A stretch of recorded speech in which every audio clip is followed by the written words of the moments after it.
네, 지난 8월 하순에 국정원 최고위 간부가 대북 특수 공작금을 횡령했다는 보도가 나왔고 국정원이 이를 부인한 일이 있었습니다. 최근에 김교환 CBS 논설위원이 라디오에 출연해 횡령이 아니라 대북 공작 사고다라면서 자세한 내막을 소개했는데요. 그에 따르면 홍장원 국정원 1차장이 과거 대북 공작 과정에서 수십억 원의 공작금을 사기당한 사실을 덮고 있었는데 최근 국정원 내부 인사 갈등으로 터져나온 것이라고 합니다. 그리고 홍장원의 배후에 김승현 외교안보특보, 김태효 국가안보실 1차장이 있다고 밝혔습니다. 공작금을 사기당할 수도 있다는 걸 전 처음 알았는데 이런 허접한 일이 있을 수 있는 겁니까? 아 진짜 이그 아니 근데 금액도 그래. 금액도 수십억이야. 씨. 네. 이게 이제 그 700만 달러, 700만 달러예요. 700만 달러면 얼마가 돼? 700만 달러니까 지금 뭐 한 8, 90억 정도. 근데 이제 지금 돈으로 지금 환율로 그런데 그때는 이제 좀 옛날 일이라서 이게 언제적 일이에요? 이게 이명박 때 일이었을 거예요 아마. 오래된 좀 얘기야. 오래된 얘기예요. 네. 그 사기 당한 건 옛날 일이고. 그러니까 이게 뭐냐면은 이 홍장원 1차장이 이 사람이 원래 이제 그 블랙 요원이에요. 오. 그럼 이번에 그 북한 그 정보에 다 드러났겠네 얘도. 아 그랬을 수 있죠. 그렇네요.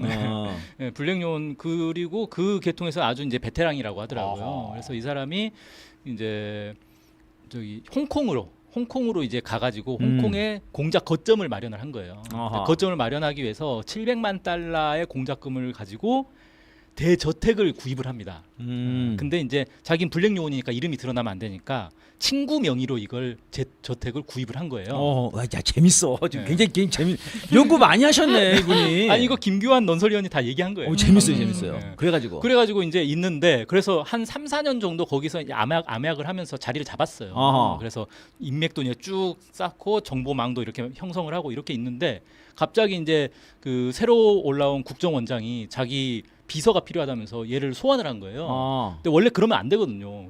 그 비밀 공작을 하는 사람을 비서로 이제 소환을 하면 그동안 그 기반을 닦아냈던 게 다 날아가는 거 아니에요. 네네. 근데 이제 뭐 상부에서 오라고 하니까 어쩔 수 없죠.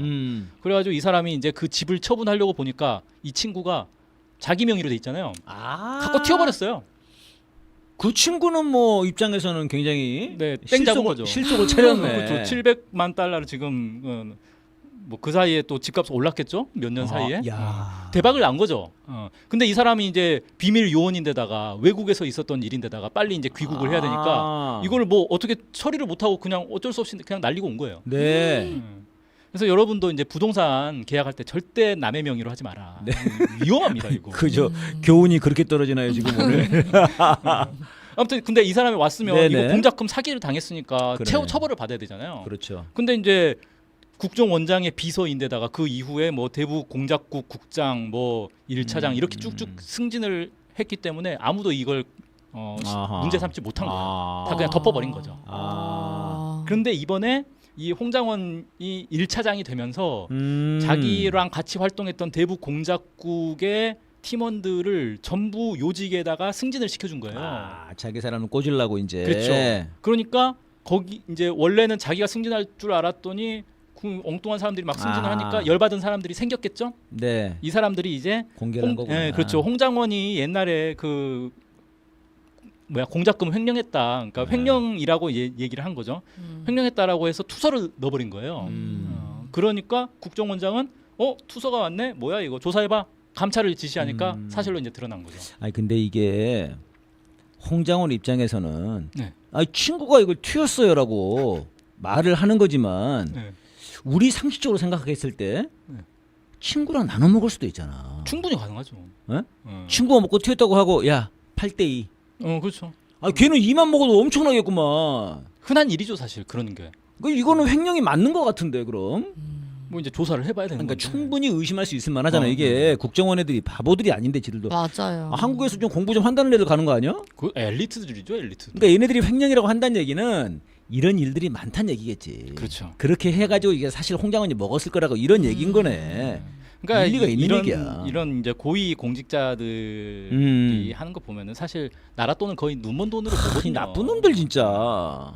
그리고 사실 이제 이런 그 투서 사건 네네. 이런 것들은 인사 이동이 있을 때마다 흔하게 발생하는 일입니다. 아하, 제가 이제 그렇군요. 저도 이제 그 군에 있는 사람들 얘기를 들어보면은 군에서 누구 이제 뭐 그 소위에서 뭐 중위 대위 올라가다 이제 소령으로 딱 올라가잖아요. 네. 그러면 온갖 투서들이 다 날라온대요. 제 문제 있다 막 그러면서. 아. 왜냐하면 거기에 이제 경쟁에서 떨어진 사람들이 있을 거 아니에요. 아하. 이 사람들이 이제 열받으니까 막 투서를 하는 거예요. 네. 쟤 떨어뜨리려고.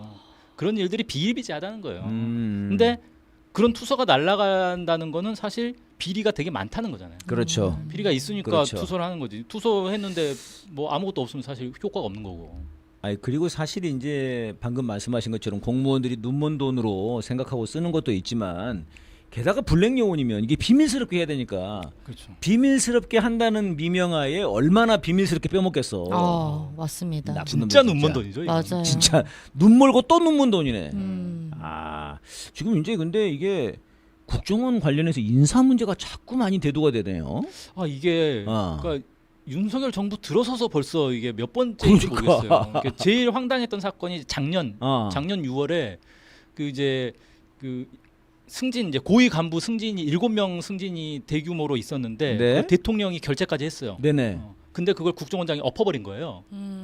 야 겁대가리 없네. 그래가지고 결국은 이제 완전히 대통령 허수아비냐 이 아. 얘기까지 나와가지고 노발대발 하다가 결국은 국정원장 1차장 2차장 3명을 동시에 날려버리는 걸로 끝냈거든요.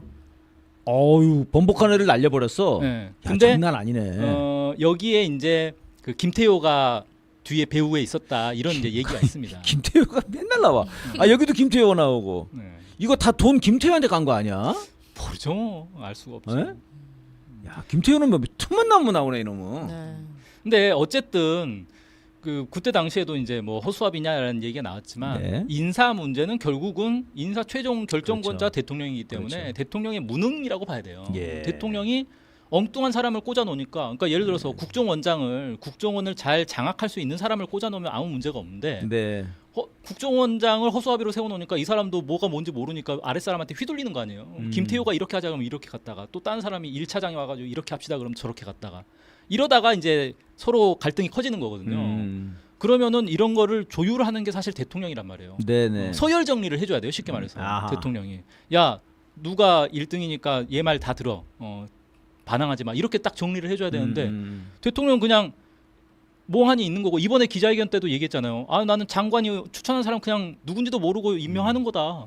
뉴라이트가 뭔지 모릅니다. 네. 자기 말로 자기 바보라고 인정을 해버렸으니 이거 전 바보입니다. 네.